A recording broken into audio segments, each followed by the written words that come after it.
So I was wondering why there were so many musical elements to this movie, and apparently that comes from Joaquin Phoenix himself. He had a dream of him playing Arthur Fleck and doing musical numbers, and even at one point they had plans to make the sequel to Joker a full-on Broadway musical, so that makes a whole lot more sense. So Joker Folie Deux picks up just about where the original 2019 film left off, with Arthur Fleck in Arkham Asylum. There's still unrest, mainly due to Joker's anarchist followers, but Fleck seems to have retreated into himself, losing his smile, as it were. However, that all changes when he meets fellow inmate Harley, who seems to immediately get him like nobody ever has before. Howdy, I'm the guy with no name. Thanks for stopping by my channel.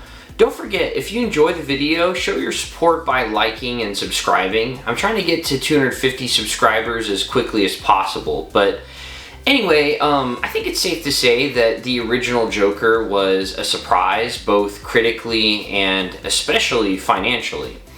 And of course, given that, Warner Bros., let's say, strongly encouraged Todd Phillips and Joaquin Phoenix to do another, so I don't know about you guys, but I was kind of skeptical going into this. And really the question is, does Joker Folie Deux measure up to the original, or is it just a shameless cash grab? Joker Folie Deux is once again written, produced, and directed by Todd Phillips, and stars Joaquin Phoenix as Arthur Fleck, aka Joker, Lady Gaga as Harley Quinzel, aka Harley Quinn, and a host of brilliant actors as secondary characters, including Brendan Gleeson, Catherine Keener, and Steve Coogan. I recently rewatched the original. It still holds up, by the way, and going into this one was seamless. All the visuals are similar, it's shot similarly, it's just as well directed and written, just as well acted.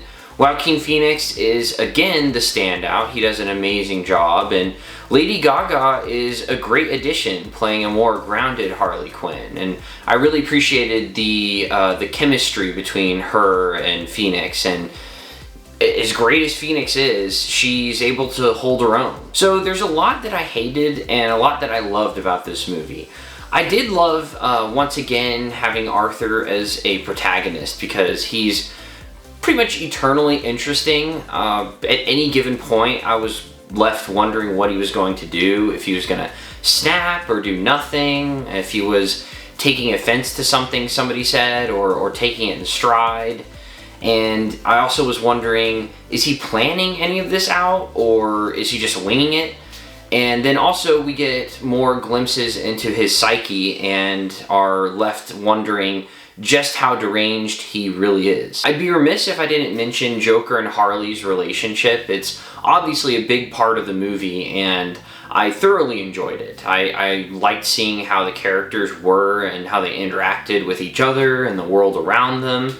Like I said, the chemistry between the actors was great, and I really liked especially seeing how the characters motivated one another. In particular, Arthur Fleck is motivated by Harley, and kind of she's the reason why he becomes the Joker that we knew from the last one. Now, like I mentioned, there is some singing and dancing, and not just a little bit either.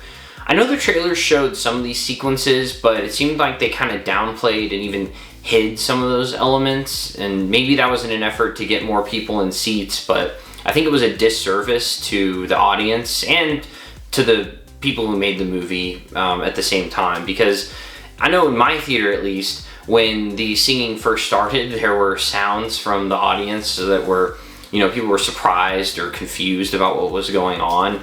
And definitely by the time it got to like the second to last musical number or whatever, there were noticeable like groans and sounds of annoyance. I think there was just a bit too much of that in there. And I get what the filmmakers were going for, and heck, even I have to admit, there's nothing more Joker and Harley like than seeing them sing and dance around and maniacally and in a carefree way, and maybe committing violence here and there.